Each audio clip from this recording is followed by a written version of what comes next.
কি ফুলকো ফুলকো লুচি হচ্ছে? তেল গরম হচ্ছে, তেল গরম হয়ে গেছে তো। হ্যাঁ, চিমনি জ্বালান বন্ধ করলে গেল, বেশি বন্ধ করে দিলে বন্ধ করলে আওয়াজটা মানে ভালো শোনা যাবে না। দেখি একটা দাও দেখি। দাও তেলটা গরম কি করে উপলক্ষে দিলে। হচ্ছে আজকে? আরে তুমি নীলষষ্ঠী করেছো, তা বলছো যে লুচি খাবে, তাই লুচি করে দিচ্ছি। শিবের মাথায় জল ঢেলেছো, তা কি হবে? তা শিবকে ঠান্ডা করেছি, আমি ঠান্ডা হব না? কি রে বাবা, শিব ঠান্ডা কি হয়নি। খুশি! ওরে বাবা, শিবের মাথায় জল ঢেলেছি, খুব খুশি। শিব ঠান্ডা হয়নি? কি করলে ঠান্ডা হবে? কি মিশেতে নিয়ে চোবাবো নাকি পুকুরে নিয়ে? কি কি একটা বলবে বলছিলে, কি বলো তো? আদর করতে হবে।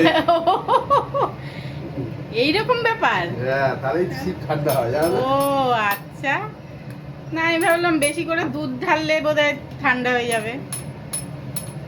জ্যান্ত শিবকে খাওয়ালেও আর কি বলে কি, একটু আদর করলে শিবের তাই না? আত্মা শান্ত। মুখে হাসি দেখো, ধরছে না আর হাসি। হ্যাঁ, নাও ভাজো। আর কি আলুর তরকারি? আলু তরকারি হয়ে গেছে। হ্যাঁ, সাদা আলুর তরকারি, বাহ। এই যে আলুর তরকারি, সাদা কোথায়, কালারিং। এটা কিন্তু আটার লুচি, ময়দার না কিন্তু, ঠিক আছে? আটা লুচি খাওয়া ভালো তো, ময়দার থেকে অনেক উপকার এটা। এটার মধ্যে আমি কোনো ময়দা ফয়দা কিচ্ছু দিই না। ময়দা আমি ভালোবাসি না। শুধু আটার লুচি খাও। ফুলকো ফুলকো লুচি করো, হয়ে যাক তারপরে খাবো। ঠিক আছে। হ্যাঁ, আটার লুচি নরম হয়, জানো তো? হ্যাঁ, নরম হয় তো।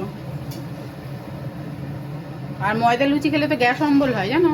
গ্যাস অম্বল হয়, আটাটাই ভালো। অনেক ভালো। ঠিক আছে।